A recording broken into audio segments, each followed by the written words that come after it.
नमस्कार दोस्तों, आप सभी लोग का स्वागत है कैरियर 24 चैनल पे। इस समय क्रिप्टो करेंसी यानी आभासी मुद्रा को लेकर सरकार ने फिर से सख्त संदेश दे दिया है और कहा है कि हम बिटकॉइन को करेंसी का दर्जा नहीं देंगे और सरकार जल्द ही शीतकालीन सत्र में क्रिप्टो करेंसी के नियमन के लिए एक बिल लाने की तैयारी कर रही है। इस समय भारत में करीब 10 करोड़ क्रिप्टो करेंसी निवेशकों की संख्या है और एक अनुमान के मुताबिक दुनिया भर में 7,000 से अधिक क्रिप्टो करेंसी मौजूद है। केंद्र की मोदी सरकार निजी क्रिप्टो करेंसी पर बिल लाकर एक नई करेंसी को लॉन्च करने जा रही है जिसका नाम है digital currency, CBDC, central bank digital currency. और ऐसे में अगर आपको डिजिटल करेंसी और क्रिप्टो करेंसी में डिफरेंस यानी फर्क नहीं पता तो हम आपको यहाँ पे बताएंगे कि डिजिटल करेंसी से क्रिप्टो करेंसी कितना अलग है। सबसे पहले जान लेते हैं कि डिजिटल करेंसी को कौन जारी करता है। तो डिजिटल करेंसी को देश का केंद्रीय बैंक जारी करता है और डिजिटल करेंसी उस देश की केंद्रीय बैंक की बैलेंस शीट में भी शामिल होती है। इसकी खासियत यह है कि इसे देश की सॉवरेन करेंसी में भी बदला जा सकता है।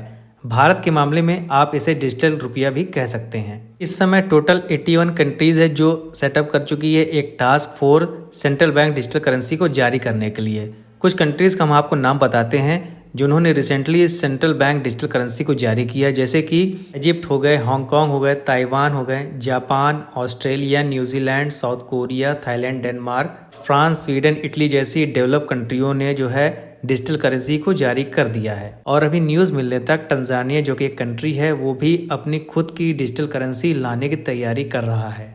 डिजिटल करेंसी दो तरह की होती है, एक रिटेल करेंसी होती है और एक होलसेल करेंसी होती है। रिटेल डिजिटल करेंसी का इस्तेमाल आम लोग द्वारा किया जाता है और उसी प्रकार से होलसेल डिजिटल करेंसी को वित्तीय संस्थान द्वारा इस्तेमाल किया जाता है। डिजिटल करेंसी का मेन बेनिफिट ये होता है कि उस देश की सरकार द्वारा इसको मान्यता मिली रहती है जिसे उस देश का केंद्रीय बैंक इसे जारी करता है, इसलिए इसमें जोखिम की संभावना कम रहती है और इसे खरीदारी के लिए इस्तेमाल आप कर सकते हैं। वहीं क्रिप्टो करेंसी में जो है भारी उतार चढ़ाव होता है। देखते ही होंगे कि क्रिप्टो करेंसी का रेट कितना हाई हो जाता है और एक बैग कितना लो पे चला जाता है क्योंकि यह किसी नियामक के अंदर में नहीं रहती है। डिजिटल करेंसी और क्रिप्टो करेंसी के कुछ प्रमुख अंतर आपको हम बताने जा रहे हैं।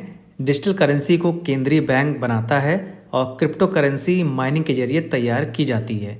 डिजिटल करेंसी को केंद्रीय बैंक और उस देश की सरकार से मान्यता प्राप्त होती है और क्रिप्टो करेंसी के पास केंद्रीय बैंक या सरकार की मान्यता नहीं रहती है।